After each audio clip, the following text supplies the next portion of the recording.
Sous le cloître de Condom, nous avons rendez-vous avec l'œuvre de Victor Hugo, Ruy Blas, présentée cet été par les comédiens de la boîte à jouer. Dernier préparatif avant la représentation, dernier réglage pour être prêt pour la générale. Cocteau avait fait une version pour le cinéma que moi j'avais trouvé très intéressante. Il avait gardé toute la dramaturgie un petit peu et le drame du fond de Hugo. Et ensuite, bien sûr, on s'est appuyé sur La folie des grandeurs d'Oury, qui lui avait pris complètement le contre-pied. On avait fait un grand et beau film populaire et très drôle.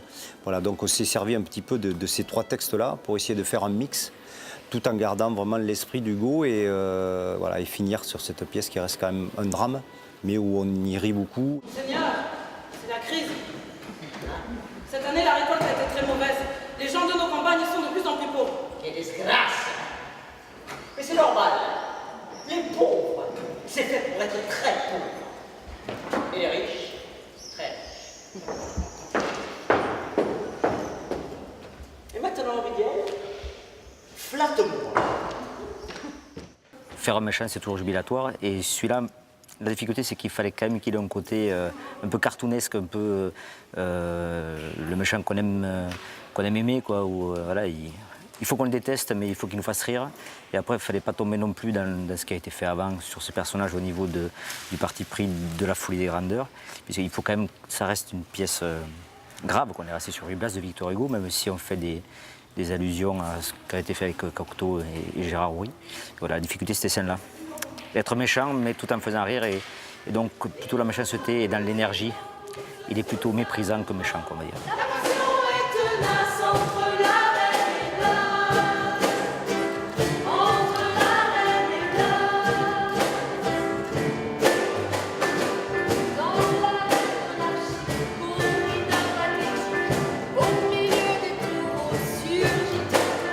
Il y a une scène un peu particulière qu'on a voulu dans la création, déjà dans l'écriture, qui arrive au milieu du spectacle, puisque dans l'histoire, Ruy Blas va monter les échelons du pouvoir au milieu des intrigues avec les grands d'Espagne. Et pour imager ça, on a eu envie d'avoir une grosse scène musicale qui soit chantée et où on voit toute l'ascension de Ruy Blas vers le haut du pouvoir et le cœur de la reine aussi. Et on a passé pas mal de temps sur cette scène. C'est une scène qui dure une dizaine de minutes et qui est entièrement musicale. Donc avec un travail de chœur, travail d'orchestration, des rythmes différents, des petites chorégraphies.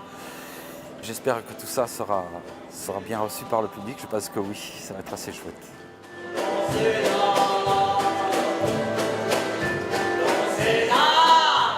Je pense que les amoureux de Hugo vont retrouver Victor Hugo et que ceux qui ne le connaissent pas et qui ont plus comme référence La folie des grandeurs ou autre vont découvrir aussi ce texte de Hugo tout en retrouvant cet esprit et ce bonheur qu'on a de retrouver nous, la boîte à jouer, le cloître de Condom avec son grandiose.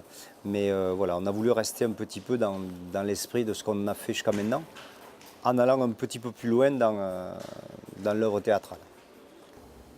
Un tas de nains difformes se taillent des pourpoints dans ton manteau de roi. Et l'aigle impérial qui jadis couvrait le monde entier de tonnerres et de flammes cuits. Pauvres oiseaux plumés, dans leur marmite infâme.